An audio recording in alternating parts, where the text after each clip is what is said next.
Great, welcome everyone to the March meeting of the Woodside Fire Protection District. We look forward to having an exciting meeting this morning, this afternoon. And if there's anyone from the public who has come to wish to make a general public comment on something not on the agenda, could you please let us know now? We'd be happy to let you speak on whatever topic you wish. Not seeing anyone from the public wishing to speak on an item not on the agenda. That's going to bring us to the consent agenda, and I will again ask if there's anyone from the public who wish to make a comment about one of the items on the consent agenda, which we typically approve in one batch. We're happy to hear a comment. Okay, we'll dispense with that, and I would at this point entertain a motion to approve the consent agenda.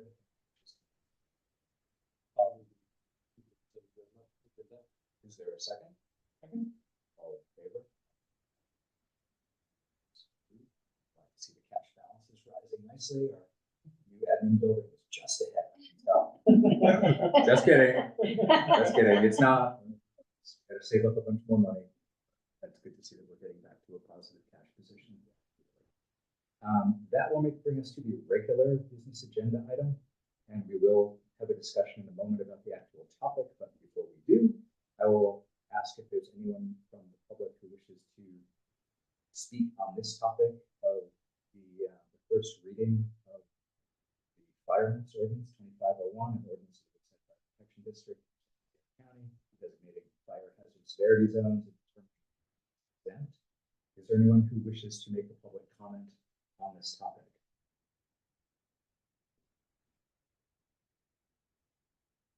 I don't see anyone at this time. So what I'd like to do, I mean, we've all been very focused on this topic for a very long time, but it's a step we're about to take. So I could ask Marshall Giuliacci to just give a quick summary of what got us here, what our obligations are. She's already summarized in the board packet that we've got, but just for context, and then I'll ask folks if they have any questions. Okay. Yes. So on February 24th of this year, we finally received the CAL FIRE maps that are the fire hazard severity zone maps designating all the different areas in our district to moderate, high, and very high. We did see that there was a reduction in much of the district from going from a high or even a very high to a moderate. They do have videos that we put information. We put as much information on our website as we could to educate the public on what that meant and why, including because it wasn't a map that we designed, that we put a video that CAL FIRE actually provided us to be able to share with the public on their science and methodology behind what they did and how they did it and captured the information. With that, we also provided all the links for all the different legislatures, state laws that are out there that kind of revolve around the maps, and with the LRA, SRA, the differences, hazard maps versus risk maps. So we tried to put out as much information as we could. With that, part of our process is we as a district, by law, we somewhere here in our town, the towns, we need to adopt these maps as our maps. And this is a process of 120 days of adopting. You provide the first reading, do a 30-day comment period, you do a second reading, you adopt it, and then it gets sent to the state. So for the whole process, from the day that the maps come out, there's a 120 day that we have to complete everything. So we are well within a good timeline of getting everything done. We wanted to make sure we had a jump start on complying with all the process that we need to do legally. And so with tonight, that's why we're doing the first reading tonight, so we can stay ahead of the curve.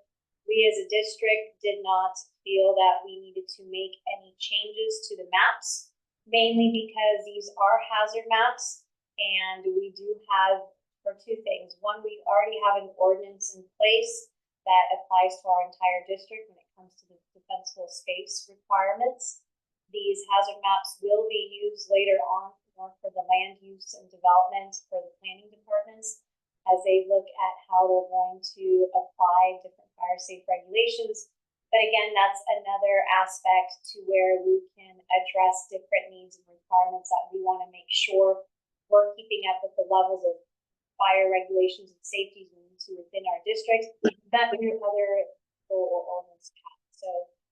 maps are not something that we need to necessarily utilize as a segue to do that. We can still do other things to make sure that we're always keeping to the highest level of protection for the district. With that, and just keeping with the timeline and state requirements, that's why we gave the history and the background to what the maps are. We're adopting them as is and moving forward and moving with our adoption process. Super. And I know we've done a lot of outreach to try to solicit and make people aware of this on the almanac. We've done a lot of our own announcements. We solicited public feedback. You included your comments. Yeah, we got looked like a handful of comments that you represented here, but I think we've done what we were supposed to do in terms of outreach and awareness. And to have the first reading now, to accomplish the second reading approval next meeting makes a lot of sense. I'll just ask, is there anything that gave you any deep pause in these maps that really made you think about an area that ought to be changed, or did you feel like they were consistent with CAL FIRE and there was no thing that really stood out to you that pushed you in that direction? Quite honestly, I didn't agree with the maps, but again, it's a hazard map, so whatever methodology they used, that was their own. CAL FIRE is also mapping a whole large scale for the whole state of California, so their scope of how they magnify into every area of the state is at a higher magnification, if you will, than if we were here within our district.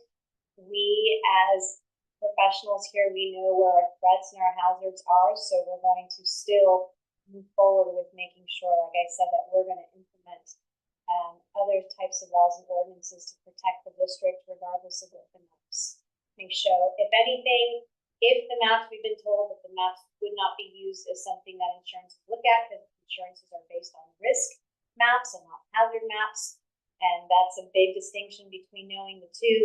But perhaps maybe this can help residents where they are. It's not going to help very much for those that are in the very high. I know there's a lot of confusion between residents because I have received that, which you saw in the board report of the LRA and the SRA, and how that's going to be addressed. But again, we have an ordinance that applies to our entire district, regardless if you're an SRA and LRA. We have a clear understanding with CAL FIRE and with County Fire, with anything that falls within our district, that we will be taking the lead on doing our assessments and making sure that our ordinance applies to everybody in the district. And that's an understanding that we already have, because we already know we're more restrictive than they would be, and because we have that ordinance in place and they're completely.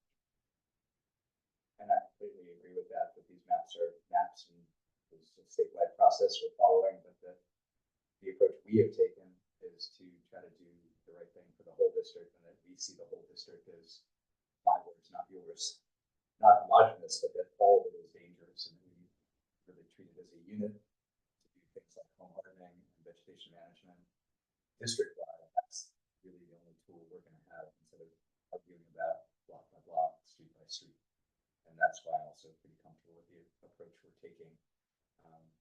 I also will just note for the record, I've got lots of public comment who's personally really happy with the maps, because right or wrong, they believe this is a better answer for insurance than the other ones. But this is a good source of data for insurance companies by any stretch, and it will continue to be really bad insurance companies in the state. But the best thing we can do for everyone is to treat the whole district as a dangerous area, get it as safe as we can, but sort of affect people's insurance rates. Really the best way to help them. Director Miller, I apologize. I wanted to note here, I'm having a little bit of difficulty hearing you. I was able to hear Fire Marshal just fine, but you were kind of in and out. Okay, I guess that's our owl. I will try to talk louder to our owl. Is that better? Much better, much better. Somehow it's filtering me out like my wife, which is a gift. Other questions, comments, concerns, ideas by the directors? John? No, I would agree that I think we're taking the right approach to treat the district as a whole. And I think I did see some of the commentary from people about the classification on this side of the road versus the other side of the road. And I think the response to that is just that, it is the whole district that we have to protect, right, as a board, as a district. And I think this is the right approach. Yeah. And there's always gonna be a road at the edge of some boundary, and when it's at the top of a hill, Yeah. there's a different risk profile when the wind comes up one side and down the other, so. Who knows, I think we're smartest to just be cautious with that, the whole area, which is all we're really saying. Yeah, and I think the difference I saw from the old maps to the new maps. When you had a little bit more perceived hazard, you know, you might have addressed those with more vigor to try and fix them. Now, everything's kind of generic, you know, it's kind of the yellow color instead of the deep red, and it's gonna rely more on our local knowledge in what we know driving around these areas to mitigate those areas, because we can't stop the effort to try, you know, I mean, that's the best we can do, so. And that's the big thing that we're trying to push on educating people as, again, this is a hazard map. Doesn't change that, doesn't mean you're less at risk. Yeah. Which is why the implementation of certain ordinances or regulations that we put across the board throughout the district, it's important for people to understand that. We've said it so many times that the fire has no boundaries, so it's about protecting the district when it comes through. How we're gonna best protect all our vulnerabilities, and that's not just people's homes, that's the district as a whole. But we need the residents' help, we need our community members' help to reach that goal to protect our district as a whole. They each have a responsibility, which is why these maps aren't going to change the work and the efforts that need to be made to protect the district. Yeah. It's things like our fuel mitigation, our home hardening, our ordinances, our firewise communities, all working together to actually make this, you know, what we need to do to cover our district. Like you said, fire has no boundaries, and these are hazard maps, so, yeah. What do we expect?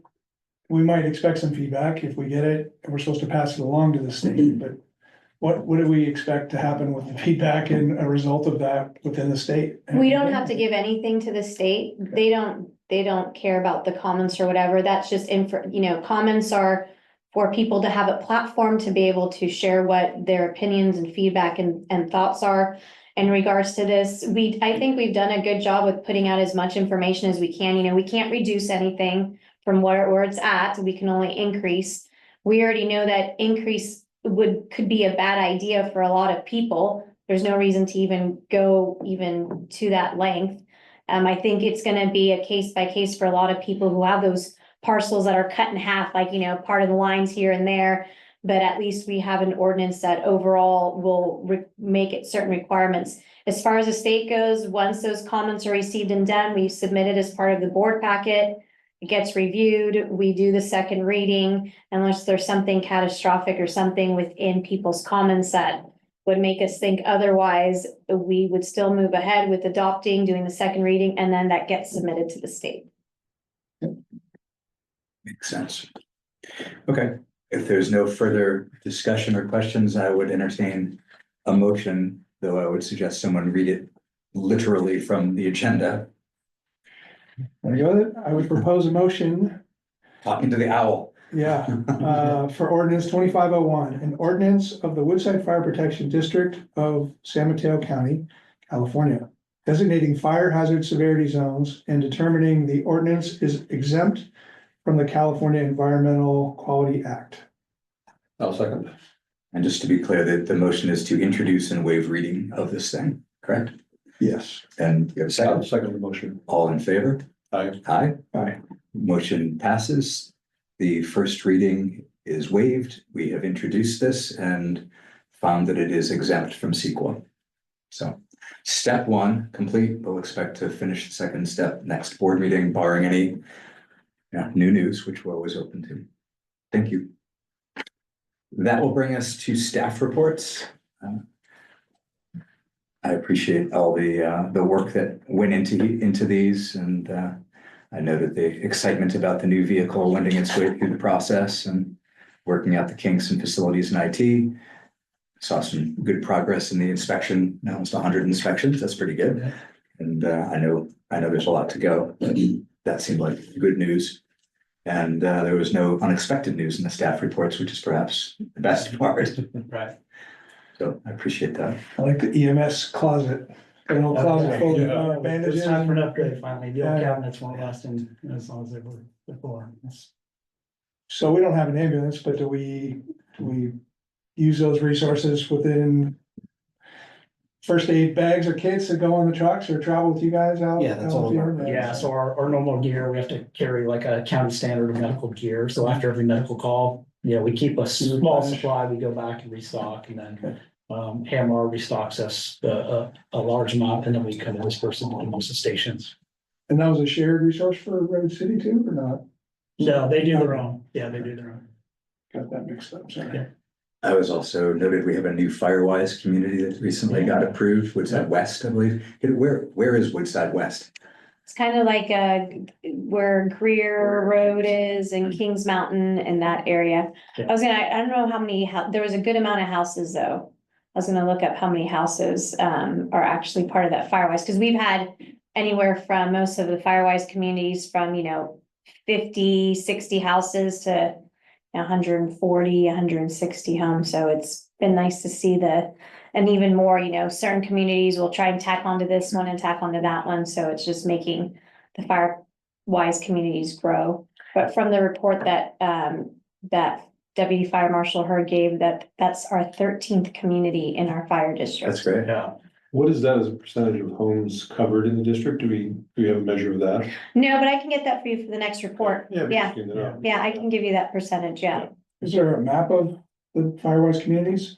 That's something we are working on. So I'm working on that and putting that on our Firewise site so everyone can see where our Firewise communities are throughout the district. And do we see everybody striving for that, or are there some that are dragging their feet on it, or? Well, no, actually, there's people who are very motivated. There's applications that are in there. It's just the state has become so overwhelmed with Firewise communities that they now, they'll get an application and they come to the first thing that they may not like, they'll kick it back. They won't even go through the whole thing and provide you back saying, hey, you need to fix all these things. They don't have time for that now. It's just like, nope, kick it back, fix it. They re-review it. They find something else, no, so it's a really long process. Some people have been 10 months and going through the process, like Woodside West was one of those, that it was about a 10-month process for them finally to get just back and forth of this whole application thing going through. So it does take time, and that's just, us, but on a larger scale, that's statewide, and it's just one committee of people that are doing all these applications for the state. Do you feel each of the independent groups that's striving for this have the right resources or capabilities or knowledge to make the arguments, fix the applications, and? I think they do. I think they have great supporters out there. Chip Swan, he's been a huge resource with really holding people by the hand and really giving people like direction and help and assistance.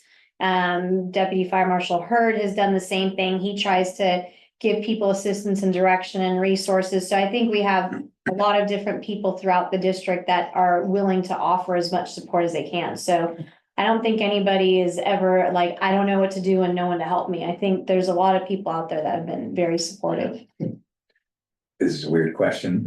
It's a weird question, but I'm used to asking it in my business day. Would throwing money at this opportunity help us in any way? In other words, if there was some money that we could give to a group of people that was starting, can that speed things up, make it easier for them? Because we might be able to find that money or raise that money from different places, or is this more of a interpersonal dynamics thing than a way, something you can make? My thought is that every time we have one of these, it makes our jobs and the safety of the community so much better. Instead of us having to go convince people to do what we'd like them to do, it's an organic movement within the community, and it gets the message we're trying to put out delivered by folks that are honestly believable and credible. So I don't know, just keep it out there. I'd be up for throwing more money at this if it could get Firewise to penetrate faster.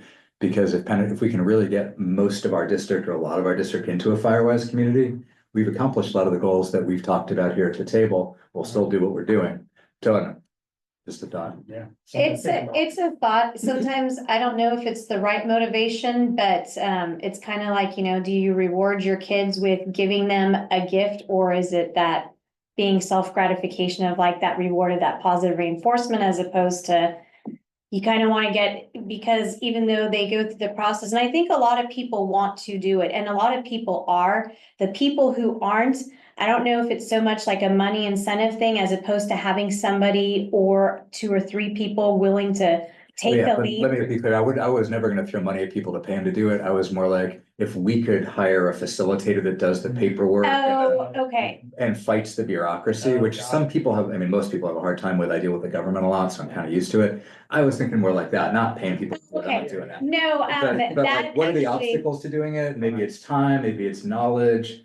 And then I was thinking, is it better for us to help them expand the current ones than create new ones? Because each new one's probably a pain in the rear to create. I don't know. I'm just thinking if there's anything we could do, raising some money somewhere that would speed up the process. okay, I think yeah, it's a great something thing to for the think about. district, just a broad thought. Yeah, I mean, I think something to our think about. experience in Ladera, because we just got our application in, was it just needed one person to take up the effort and really do it, right? And so David McQuilkin has done it all. And people are saying, oh yeah, I'll help, and we have a council and we show up at meetings and tell us, okay, David, tell us what you've done, right? That's how these It's- go. that's how these like go, Everyone right. doesn't have a David. Yeah, So, like, if exactly, We yeah. had a David on staff. Yeah, Or as a consultant that we paid, or Yeah. an ex-firefighter that knew how to do this, or whatever.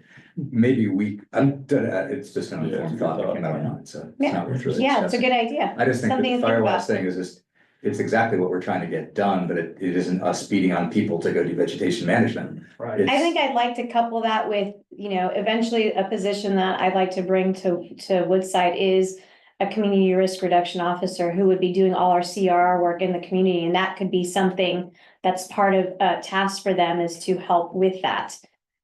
Is something that can be considered as far as having that facilitator, like you're saying, but that could be part of their job, because they are doing a lot of risk management throughout the district. And with that comes something like with watching Firewise and stuff, so it could be a good idea to work with that, yeah. Yeah, or if you wanted money from the foundation, you'd use a consultant because they don't want to fund as they shouldn't ongoing Right. compensation.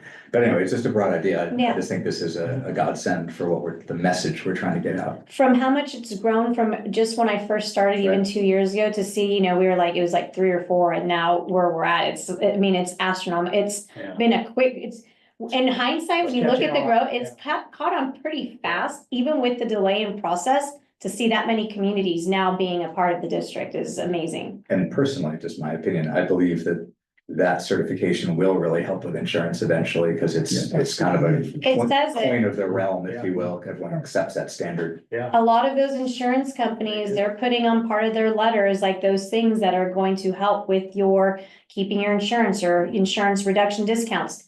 Firewise communities are one of those things that they're putting on there, so. They are. I wish it was more direct, that we could talk to people, it will do this, but someday I think it will, so that's kind of why I'm trying to explore. Yeah. I appreciate the brainstorming. I had a question about the chipper registration shift. Yes. You can use my appointment, I'm on June 1st, you can just bring your stuff over. Between your I'll truck and I'll start tomorrow. No, you can't put it out more than 2 weeks ahead. I've already got a bunch of stuff. I was just curious, that it's kind of a different shift. So what's behind the reason for the shift? And then, I went and created my appointment, but it's in July.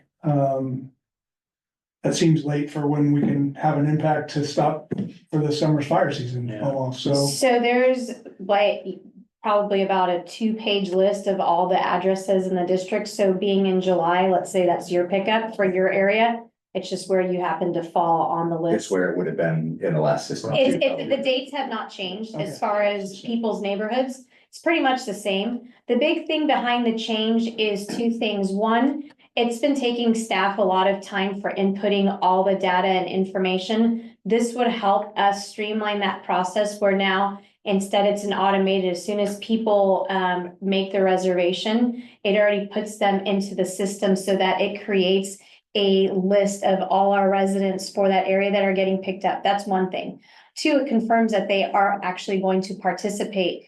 It allows our fuel mitigation guys from coming in on days off, like Sunday, on their time off, to come in and start scouting their routes and seeing how they're going to, because a lot of it is positioning. They need to know if they're going to take the truck, if this type of hill, are they coming up, coming down? They need to know which of their path of travel it's going to be. So having already an idea of all these residents, it's already mapped for them on a map that they can see exactly what their path of travel is. So that's another big reason. And then the statistics and data that we can collect from it. Now that we know all the piles of people, it's going to register when we input what we picked up at that person, how many cubic feet, Now we're gonna get actual data of how much is being mitigated, how much we're chipping. So now it's gonna be very accurate. So those are some of the big reasons of why we're changing that.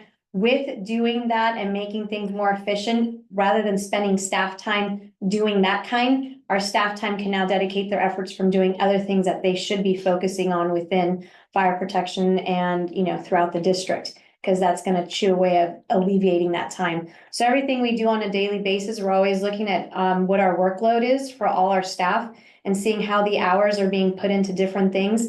And when we're spending too much time on certain things, it's like, hey, we have this, it's actually more important and priority. We need to be focusing our time on that and not on this. And because we're small, we don't have somebody to do data entry. We don't have, assistants and all this. This is just our own guys that are the same people who are out in the field doing that. So that's kind of all part of that system. We learned that from Marin and other jurisdictions that have a chipping program, how they do their programs. It's kind of like, oh, wow, this is so much, they talk about how much it's helpful. And even gets to the point where hopefully we can evolve to where we can do more pickups for people that they can just sign up for an additional pickup. So right now, we're still in transition. We know this year is going to be a big transition for people to get used to this new system. But as we move forward, now we'll be able to evolve to offer like the service, maybe even on a regular basis. So it's not just a season, but year round, because we do want to encourage and keep people to be cleaning up their property. So we want to be able to offer it more than just from, April to October, to do it outside of those months as well. Yeah, when I first saw it, I sort of misunderstood it a bit too, because it seems like it might be first come, first served, but it's really not. It's just putting me where I was supposed to be anyway and saying, oh yeah, he's gonna have a pile that day. Which possibly explaining on that page, I don't know if you're really getting any pushback or not. If you are, I would just explain it that way, like, look, it's the We had some same. questions, yeah. And it's not capacity constrained, right? We're not gonna tell people no, we're just putting them on the list for the day we were gonna be in the neighborhood anyway. Right. And have a better idea what we're gonna find there. That's exactly So correct. that seemed totally fair, but I'm Hasn't sure been some too people will be much confused. pushback anymore. I mean, It'll happen at the end, like, hey, Yeah. what happened to my chipper day? Yeah, a few I people just have went to asked. see whether my neighbors put their piles out. Yeah. Then I knew it was my time to do it. So And that's the other thing, that is one change we did we have been putting out in our brochures and information is we don't want the piles out more than a week in advance of your pickup. Yeah. Cause we're trying to not increase that fuel load on our evacuation Yeah. routes. Yeah. This is people's way out and now we're just increasing the fuel load, so. We know, usually on the weekends, people are getting ready for the week, cause the week is during the pickup and, doing it that weekend before, so that is a big change that we did put in there It for used to that. be 2 weeks, wasn't it? Yeah, so we reduced it to 1. Banners are gonna be coming out soon with QR codes that people can scan. I was gonna To bring say, them to education, registration this might be card. a good Yeah, idea, 'cause- yeah, so we're gonna be putting more and more, keep getting it out there Yeah, as you much might as we put a can. last call notice out, though it's different for each neighborhood, because it's a role. Yeah, I'm sure we'll get some ruffle feathers, but I think it's totally worth getting the transition done for all the reasons you said. And the reservation system was really easy. Shouldn't have issues with that. It was simple. So we'll see. Yeah, good. That would bring us to fire chief's report. All right. All right, first I'd like to say thank you all for attending past Saturday's event, Thank the you. ribbon cutting Great. and open house. Had a lot of fun. Yeah, I'd like to also thank all the staff members for, participating and putting in the time and the commitment to making the station look beautiful. The rigs look nice and being there with the booth set up and everything. It was really nice and I think it was well received. I think we had a great community participation. I don't know, we're trying to guess how many people maybe attended, 250 maybe. 300 maybe. Yeah, kind of a 300. rotating group. Yeah. Until the kids got. Yeah, it was great. So it was nice. It was a great event. And thank you all for letting me do the honor of cutting the Yeah, ribbon. It was totally of course, yeah. unexpected. Yeah. No, I came back and like, oh, were you one of the ones that cut the ribbon? I was the only one that cut the ribbon. So thank you. Yeah, It no, was- it was very great. meaningful. Yeah. were the scissors heavy? I managed it. Yeah. They weren't heavy. Gold. I left it, it was pure gold. I should have taken it. I left it right on the, right inside the front door and your memorabilia case for posterity. I wanted to make, we got sharp ones. Yeah. Yeah, I know. Through there. Pulling on the ribbon, That would have been. Let's see, other things happening in the district, our firefighter recruitment for applications ended on March 2nd. First round of interviews starting tomorrow throughout Friday, so that's moving along after they finish the first round of interviews. Lots of resumes. Lots of, what do we have, over close to 500, 400, close to 500 applications. Yeah. We must be doing something right. Yeah. So after the first round of interviews, they'll be doing station visits and then they'll be doing a second round chief interview process, so. hopefully we'll have that completed by next month. Exciting to So, be yeah. hiring people. Yeah, exactly. Labor negotiations, last month, we had a primary, preliminary meeting with the district, union representatives to start the initial discussion with our upcoming negotiations. More to follow on that, next coming months. Can you remind us just of the general timeline? I probably speak for myself, I always get in the midst of it and I was like, when do we have to finish this by? When are we supposed to be doing this? Could you just paint like, we're starting now, when will we will we have an agenda item talking about it next month? Or when does that have to be done by? Yeah, well, we like to have them wrapped up pretty much before July. Maybe Tracy can speak a little For bit. the annual on that. plan, right? So But- June meeting would be like a preliminary budget, right? Right. So- For all the We need- divisions. Yeah, so Right. most part, I need the second half of the 6 months of the salary of the projection. So without the contract, I don't know what will come Yeah, in 2026. right. So it's better before, July meeting is our final budget. Final budget, So it's we better actually did the before preliminary end of one in yeah. June. Right. So really, we would want these numbers in the June, June, which yeah. means knowing some numbers by Yeah, May, maybe. I don't know. Right, yeah, we'll plan on Gives that. us 2 meetings from now. Yeah. We've never had trouble with it, Well, I at just least- always. Yeah, For sure by July, so we Right. can put in the final number. final budget. Yeah. Got it. Let's see, that was that for that, T-Mobile today, I was informed by Mike Wasserman that, I don't like sentences, especially. T-Mobile is delaying the construction by 30 days. They had a T-Mobile global stop on construction. Mike called and said, what are you guys doing? This is supposed to start this week. They're pushing it back by about 30 days. So So far. yeah, so now construction will begin in late April, suppose. People are gonna miss it when it's gone I know. finally. I'm trying to figure They out won't even how- notice it's how gone we because can it's been get there that so long. Let's see, as far as the San Mateo County updates, Thursday I'm part of the county ComTech committee. We'll be touring all the radio infrastructure sites in the county. The county got a grant to do some home hardening on these facilities. We found that a lot of them needed attention. Infrastructure upgrades, security upgrades, just general maintenance. So I'm gonna be touring some of those facilities on Thursday, just to see them, because I've been to a few of the radio sites, but I don't even know where they all are, so it'd be good for me to learn about that. That's really all I have. The state fire updates. As of today, I was checking the CAL FIRE website. There's been 578 wildfires and 58,000 acres have burned with 16,251 structures that have been damaged and destroyed so far this year. So I'd like to give that monthly report just to make sure we keep updated on that. It's like the water year, though, it resets at some point. It to zero. resets, yeah. I don't know when that happens, it doesn't really, there's no, Yeah. no update on the communication, staying on the communications county topic, no more update on the dispatch drama. No, there Okay. hasn't been any talk about that, and I will inform you guys when I hear more I on just don't wanna that. miss the memo. Yeah, no. That's gonna bounce back Yeah, at some the point. ALSJP has talked about that, and Not much. yeah, But there's the ALSJPA is like, there's a small group of it that does all the work in a corner and doesn't share with the Correct. rest of us. Yeah. Until it goes bad, right. and then there's a bunch of like panicked emails that Yeah. typically happen, which I haven't seen yet. No. So keep us posted. Yep, I have a meeting with a couple people in that group. Okay. Sounds good. For the written communication. Oh, written communications, that's right, yeah. Here's a great acknowledgement we got from the International Association of Fire Chiefs for the Ready, Set, Go program. All right. It was, how many hours was it? It was 2008 community wildfire mitigation hours recorded in 2024. Wow. So this was an acknowledgement by the IFC and Ready, Set, Go program. So this is a thank you to Dan Dempsey and his crew. They are very diligent on every day updating our stats on on their website of all our fuel mitigation work that we do. When it right away, chipping, whatever it is, they record it all in there. And so we were one of the highest rated. We're always either in number 1 or number 2 spot internationally for our district for fuel mitigation. So it was nice recognition to the work that they do. Imagine if we started counting the homeowners' time spent complying with Right, our new absolutely. vegetation management standard, that'd be rather difficult to fit into their paradigm, but it does show the leverage you get from homeowners, but that's an impressive number. Yes, it's constant. Yeah.